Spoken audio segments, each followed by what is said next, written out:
America में mid term election से पहले सदर ट्रंप का एग्जीक्यूटिव ऑर्डर। इलेक्शन में वोटर्स के लिए शहरियत की तस्दीक लाजमी करार देने का एग्जीक्यूटिव ऑर्डर जारी कर दिया। एग्जीक्यूटिव ऑर्डर के तहत वोटर्स की शहरियत की जांच का निज़ाम सख्त बनाने और मेल इन बैलेट के तरीक़ाकार को महफूज बनाने के अहकाम जारी कर दिए गए। US पोस्टल सर्विस के जरिए भेजे जाने वाले बैलेट्स की निगरानी मजीद सख्त होगी। सदर ट्रंप ने यह भी कहा, ईरान में रजीम चेंज कर दी, इस जंग से 2 या 3 हफ्तों में निकल जाएंगे। आबनाए हुर्मुज़ को सब के लिए महफूज बनाने जा रहे हैं। अमेरिका में जब फीफा वर्ल्ड कप होगा, जराइम खत्म हो चुके होंगे।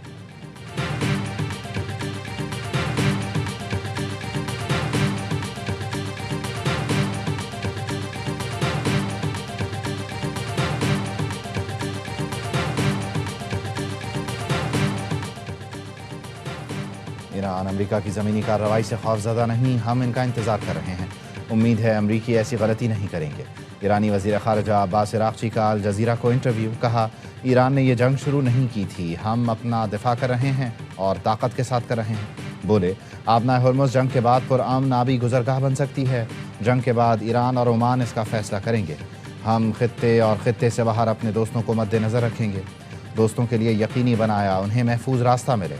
कहा, अमेरिका के 15 निकात का कोई जवाब नहीं दिया। जंग बंदी कबूल नहीं, जंग का खात्मा होगा। पहले की तरह विटकॉफ से बराह रास्त पैगामात मौसूल होते हैं। पैगामात के तबादले का ये मतलब नहीं कि तेहरान वाशिंगटन से मुज़ाकरात कर रहा है। अमेरिका से 2 बार मुज़ाकरात किए और इसका नतीजा हमले की सूरत में निकला। तेहरान में अफवाद से इजहार यकजहती के लिए रैलियाँ। सदर पेज़ेश्कियान और अब्बास अराग़ची की रैली में शिरकत। अब्बास अराग़ची का कहना था, रैली में अपना और शुरका का हौसला बढ़ाने आया हूँ।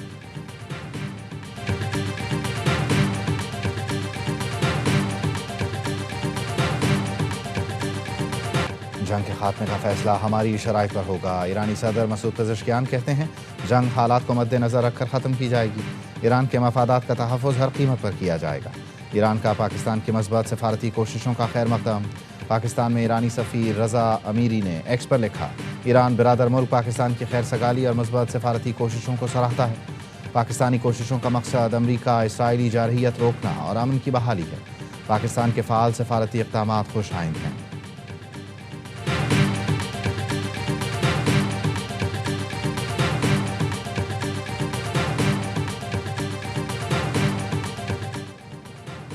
चीन और पाकिस्तान ने मशरिक़ वस्ता में अमन के लिए 5 निकाती मनसूबा पेश कर दिया।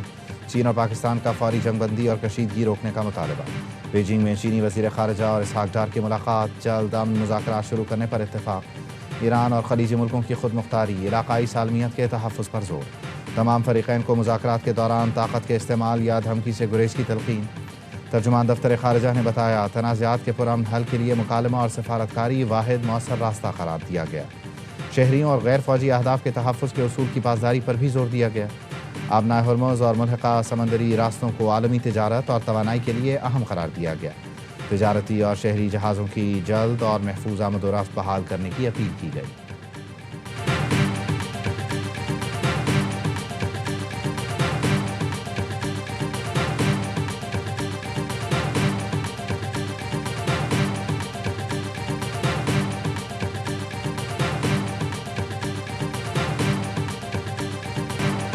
अमेरिका का ईरान पर बंकर शिकन बमों से हमला। इस्फहान में 2000 पाउंड वज़नी बम गिराए गए। मिसाइल बनाने की फैक्ट्री और असलहे के गोदाम निशाना बने। अमेरिकी सदर डोनाल्ड ट्रंप ने इस्फहान पर हमलों की वीडियो पोस्ट कर दी। दारुल हुकूमत तेहरान में इसराइल और अमेरिका ने 80 से ज़ायद बम गिराए। बमबारी के बाद कई मकामात पर आग लग गई। महल्लात शहर में रिहायशी आबादी पर बमबारी, 11 अफराद शहीद हो गए। ईरान के इसराइल पर जवाबी वार जारी। तल अवीव और हैफा समेत दीगर शहरों में बैलिस्टिक मिसाइलों और खुदकुश ड्रोन्स की बारिश। पासदारान इनकलाब का कहना है, हमले में इसराइल का कमांड एंड कंट्रोल सेंटर तबाह कर दिया। मक़बूज़ा बैतुल मक़दस में भी इसराइली फ़ौज के ठिकानों को निशाना बनाया गया।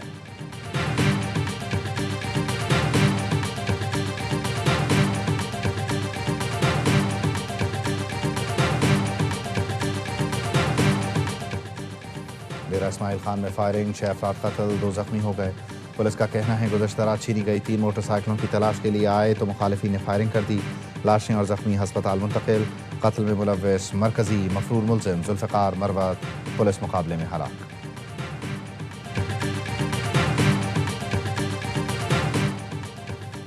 मर्दान की तहसील रस्म में मार्बल की कान में धमाका। लैंडस्लाइडिंग से 12 अफराद मलबे तले दब गए।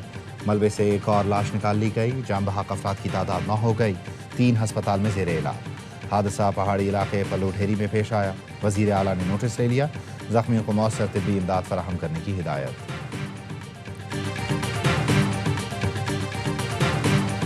पेट्रोलियम कीमतों टारगेटेड सब्सिडी पर वफाक और सूबों के दरमियान अहम मुशावरत। वफाकी वज़ीर ख़जाना की ज़ेर सदारत इजलास में पंजाब, सिंध, बलोचिस्तान के वज़राए आला की शिरकत। मुशीर ख़जाना KP और चारों चीफ सेक्रेटरीज ऑनलाइन शरीक हुए। वफाकी वज़ीर पेट्रोलियम अली परवेज़ मलिक और दीगर की भी शिरकत। इजलास में कमज़ोर तबक़ात को रिलीफ देने के लिए नए सब्सिडी मॉडल पर गौर। वफाक और सूबों का टारगेटेड सब्सिडी के लिए वर्किंग फ्रेमवर्क तैयार करने का फैसला। सूबे अपनी तजावीज़ मज़ीद बेहतर बनाएंगे। मोहम्मद औरंगज़ेब से वज़ीर आला खैबर पख्तूनख्वा सुहेल आफरीदी की मुलाकात। वज़ीर आला ने सूबे को दरपेश माशी मसाइल से आगाह किया। वज़ीर ख़जाना ने मसाइल के हल के लिए मुकम्मल ताउन की यकीन दहानी कराई।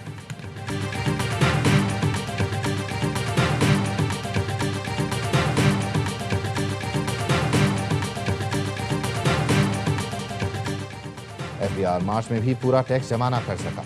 मार्च में 187 अरब रुपए का टैक्स शॉर्टफॉल। ज़राए का कहना है 1367 अरब रुपए हदफ था, 1188 अरब जमा हो सका। जुलाई तक मार्च 3 सहमाही में टैक्स शॉर्टफॉल 610 अरब रुपए तक जा पहुंचा। ज़राए FBR का कहना है IMF ने ताहाल टैक्स हदफ में मजीद कमी की दरख्वास्त मंजूर नहीं की।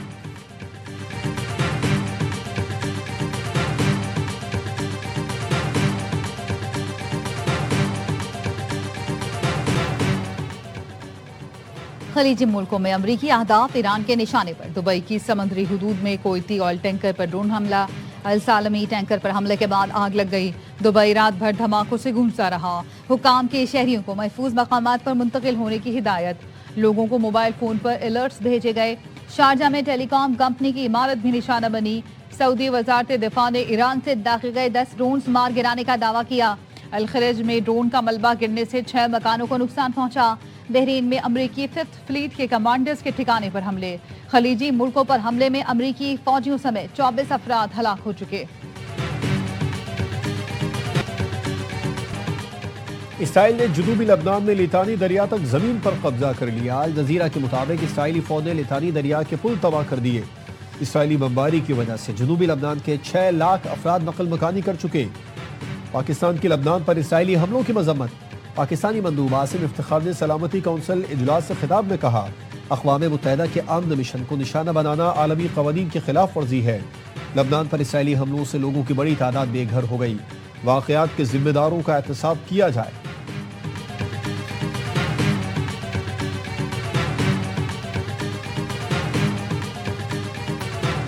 मेरा अपना अंदाज़ा ये है कि फर्स्ट राउंड इम्पैक्ट जो होगा वो तकरीबन 4% इजाफा होगा अफरात ज़र में, और वो 7 से बढ़कर 11% तक जा सकता है। और इसके बाद फिर देखना है कि कब तक जंग चलती है। खतरा ज़रूर मौजूद रहेगा। ईरान जंग की वजह से हुकूमत के लिए इक़्तिसादी मामलात चैलेंज बन चुके हैं। सिर्फ महंगाई नहीं, शरह सूद भी बढ़ेगी। साबिक़ वज़ीर ख़जाना डॉक्टर हफीज़ पाशा ने खबरदार कर दिया। कहा IMF पहले ही कह रहा है डॉलर के मुकाबले में रुपए की कदर हकीकी नहीं।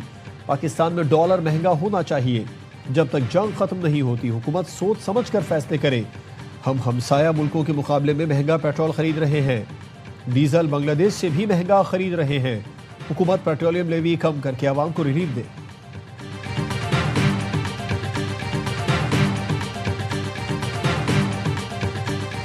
कराची इंतजामिया डेयरी फार्मर्स के आगे बेबस। महंगाई में पिसी आवाम पर एक और बोझ डाल दिया गया। फी लीटर दूध की कीमत 20 रुपए बढ़ाकर 240 रुपए कर दी। अप्रैल के लिए LPG की कीमत में 78 रुपए फी किलो इजाफा। नई कीमत 304 रुपए 12 पैसे फी किलो हो गई। ओगरा ने LPG की कीमत में इजाफे का नोटिफिकेशन जारी कर दिया।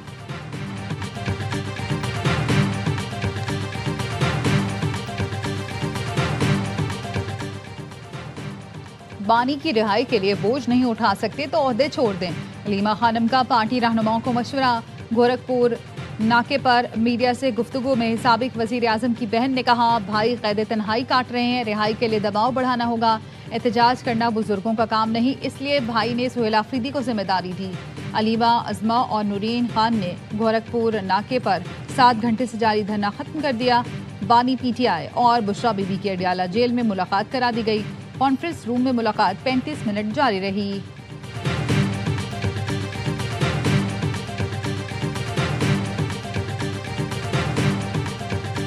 सब हैक हो गया लोगों से। कोई इन्फॉर्मेशन वगैरह लीक हो रही है? मुझे तो कंसर्न जरूर है, मैंने FIU को फौरन रिपोर्ट कर दिया, व्हाट्सएप को मैंने ईमेल भी किया हुआ, लेकिन अभी तक जो मुझे नजर आ रहा है वो एक्टिव है। मेरे फोन में कोई ऐसी चीज नहीं है, मैं तो हमेशा अपना फोन मेरा अवेलेबल होता है।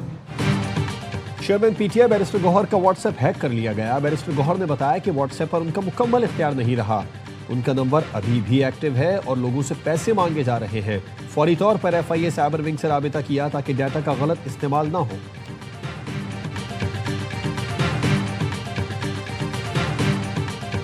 हर मुल्क में प्रेसिडेंट, प्राइम मिनिस्टर या जिस तरह के जितने भी हेड ऑफ स्टेट्स होते हैं या चीफ मिनिस्टर्स हैं, गवर्नर्स हैं, ये उसको प्रोटोकॉल नहीं कर सकते, वो उनकी सिक्योरिटी अरेंजमेंट्स हैं, सिक्योरिटी नेसेसिटीज हैं, जिसको हम भी चाहेंगे कि उस पर कोई कॉम्प्रोमाइज ना हो।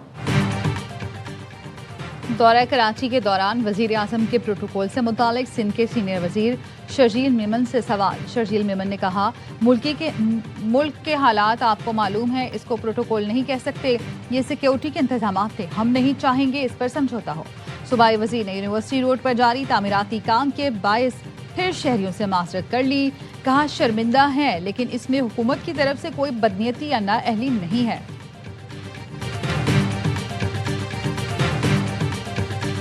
8 साल तक कंप्लेनेंट ने कोई भी किसी और आदमी को जुर्म में शामिल ही नहीं किया है। आप लीगल सिस्टम से जिरगा वाला सिस्टम नहीं कर सकते। इन्वेस्टिगेशन उन 8 लोगों की हद तक की होनी थी। एविडेंस में भी काफी फिलहाल है।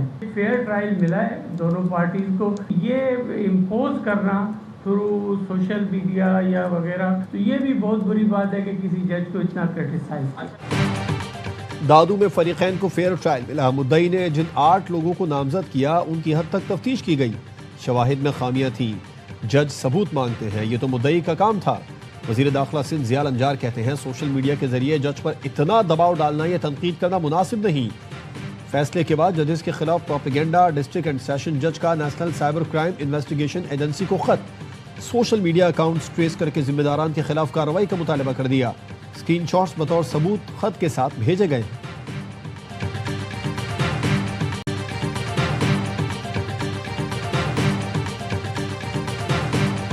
अली जफर ने जो हत्या की इज्जत का दावा किया था अगेंस्ट मिशा शफी, वो कोर्ट ने डिग्री कर दी है और 50 लाख रुपए की जनरल डैमेज दे दी। और कोर्ट ने कहा कि ये प्रॉपर्टीज़ पे डिसाइड किया है कि जो एविडेंस आया उससे ये प्रोबेबल नहीं है कि जो एलिगेशन मिशा शफी ने अली के अगेंस्ट लगाया है वो सच था। अली जफर मीशा शफी के खिलाफ हत्या की इज्जत का केस जीत गए। अदालत ने मीशा शफी पर 50 लाख रुपए जुर्माना आयद कर दिया। मीशा शफी इल्जाम साबित न कर सकी। मीशा शफी के हिरासत करने के इल्जाम पर अली जफर ने 2018 में हत्या की इज्जत का दावा दायर किया था।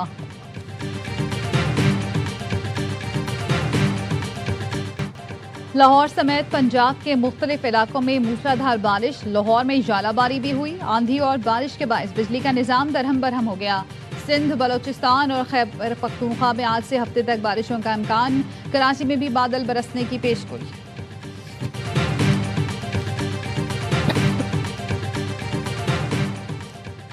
लाहौर में तेज बारिश की वजह से इस्लामाबाद यूनाइटेड और पेशावर ज़ल्मी का मैच मंसूख कर दिया गया। कज़ाफी स्टेडियम में गीली आउटफील्ड के सबब टॉस भी न हो सका। दोनों टीमों को 1-1 पॉइंट दे दिया गया। टूर्नामेंट में आज हैदराबाद किंग्स बैन और मुल्तान सुल्तान्स की टीमें टकराएंगी। HBL PSL 11 के तमाम मैचेस ए स्पोर्ट्स बराह रास्त नशर कर रहा है।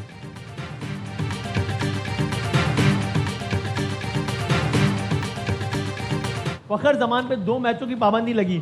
लकी हैं, सस्ते में छूट गए या बड़ी पाबंदी लगी है? उन्होंने चैलेंज करा था ना, हाँ, उसमें 2 मैचों की पाबंदी लगी। अगर वो पहले एडमिट कर लेते तो 1 मैच की पाबंदी लगी। बॉल टैंपरिंग हुई है तो 5 रन की पेनल्टी दी। मैच रेफरी के पास गए हैं, उसने पेपर पे लिखा है 1 मैच का बैन है। HBL PSL का मकबूल तरीन शो हड़लमा पुरजोश। बासित अली कहते हैं, फ़खर जमान पर इल्ज़ाम तस्लीम ना करने की वजह से 2 मैच की पाबंदी लगी। मान जाते तो 1 मैच की ही पाबंदी लगती। कामरान अकमल ने कहा, फ़खर ने समात में जाने का फैसला किया तो बात बढ़ गई और 2 मैचों की पाबंदी लगी। अदाकार अहमद रंधावा बने मेहमान। किया वसीम बादामी के मासूमाना सवालात का सामना। खेला दिलचस्प खेल। मुस्तफ़ा चौधरी आदि ने लगाया कॉमेडी का तड़का।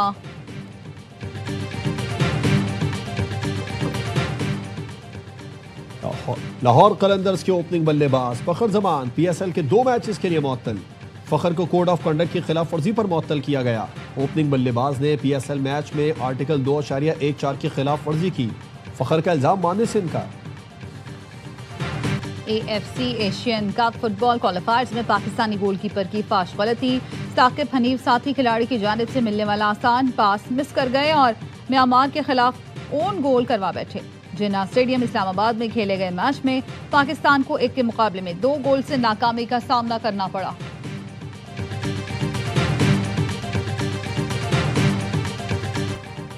और सिंध के दूसरे बड़े शहर हैदराबाद में नेशनल बॉक्सिंग चैंपियनशिप का मेला सज गया। हैदराबाद स्पोर्ट्स क्लब में होने वाली इफ्तिताही तकरीब में ट्रॉफी से पर्दा उठाया गया। तकरीब में खिलाड़ियों मेयर सिटी काशिफ शोरो और secretary boxing federation Irfan Yunus शरीक हुए। मेयर ने इवेंट को पाक आर्मी की बेहतरीन काविश करार दिया। इवेंट डायरेक्टर शहीर बुखारी ने मुल्क में मौजूद टैलेंट प्रमोट करने का आज़म जाहिर किया। इफ्तिताही मैच में बलूचिस्तान के उबैदुल्ला ने सिंध के मोहम्मद समी को ज़ेर कर दिया। 5 अप्रैल तक जारी रहने वाली चैंपियनशिप में 189 मुकाबले होंगे।